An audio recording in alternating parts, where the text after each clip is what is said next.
আজকে যে গল্পটা পড়ে শোনাবো সেইটির নাম হচ্ছে গুপ্তধন।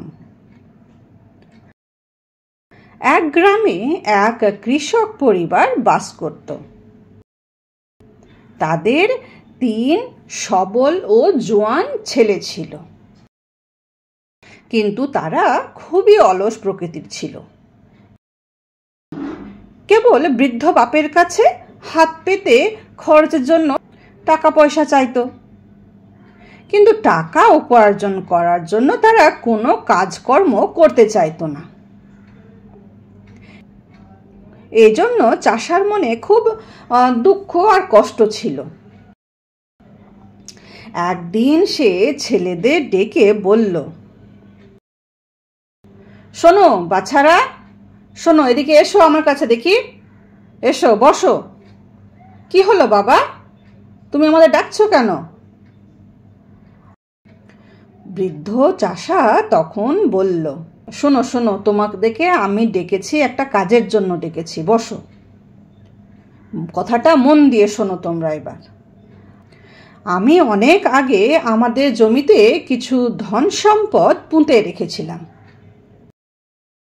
তোমরা যদি জমি খুঁড়ে এখন সেই গুপ্তধন উদ্ধার করতে পারো, তাহলে সেটা নিজেদের মধ্যে ভাগ করে নিতে পারবে। এই কথা শুনে তো ছেলেরা মহা খুশি। কথাগুলো শোনার পরের দিন ছেলেরা ভোর হতে না হতে সবাই কোদাল নিয়ে জমি কোপাতে বেরিয়ে পড়ল। বেশ কয়েকদিন ধরে তারা 3 জনে জমির এক প্রান্ত থেকে অন্য প্রান্ত পর্যন্ত ভালো করে কুপিয়ে ফেলল, কিন্তু গুপ্তধনের সন্ধান তো পেল না। ছেলেরা তখন ক্লান্ত ও হতাশ হয়ে বাবার কাছে গিয়ে বলল,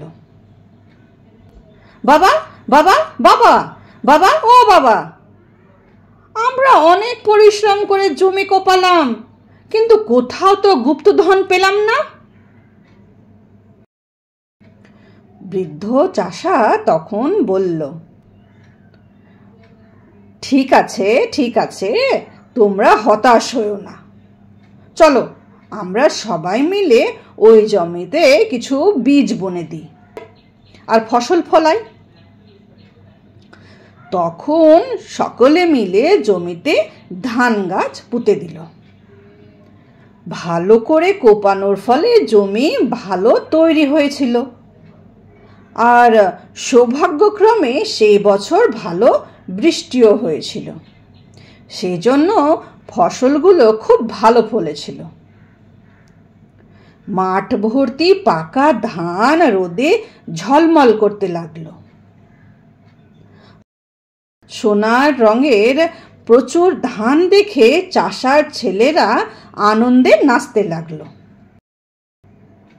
তারা তাদের বাবাকে ডেকে নিয়ে এসে মাঠ ভর্তি সোনালি ধান দেখতে লাগলো। বাবা বাবা, চলো চলো, কি সুন্দর আমাদের মাঠে একদম সোনালি ধানগুলো হয়ে গেছে। বাবা চলো, ধানগুলো পেকে একদম সোনালি রং হয়ে গেছে, দেখবে চলো দেখবে চলো, বাবা মাঠে চলো না একবার। ধানের ক্ষেত দেখে চাষা তখন ছেলেদের বলল, এবার দেখেছো, এবার কত সর্ষে ফলেছে দেখো তো, এ হলো আমার গুপ্তধন, যা আমি তোমাদের খুঁজে নিতে বলেছিলাম। এখন তোমরা এই শস্য বাজারে বিক্রি করে সেই টাকা নিজেদের মধ্যে ভাগ করে নাও, ঠিক আছে? হ্যাঁ বাবা, হ্যাঁ বাবা, আজকে আমরা এগুলো কেটে তখন বাজারে বিক্রি করতে যাব। তখন তারা আনন্দে দিন কাটাতে লাগলো। শুনলে তো কত সুন্দর একটি গল্প। তো এই গল্প থেকে আমরা কি শিক্ষা পাই বলো তো? এই গল্প থেকে আমরা এটাই শিক্ষা পাই যে কষ্ট করলে কেষ্ট পাওয়া যায়। ছেলেগুলো অত কষ্ট করে ক্ষেতটা কুপিয়েছিল, খুব ভালো করে কুপিয়েছিল, কিন্তু তারপর যখন ধান লাগালো সেই ধানগুলো খুব সুন্দর ফললো, তাই তো? সেই জন্যই বলা হয়েছে যে কষ্ট করলেই কেষ্ট পাওয়া যায়। তুমি যদি মেহনত করো তো তার মেহনতের ফল অবশ্যই পাবে, আর তুমি সফল অবশ্যই হবে। ঠিক আছে।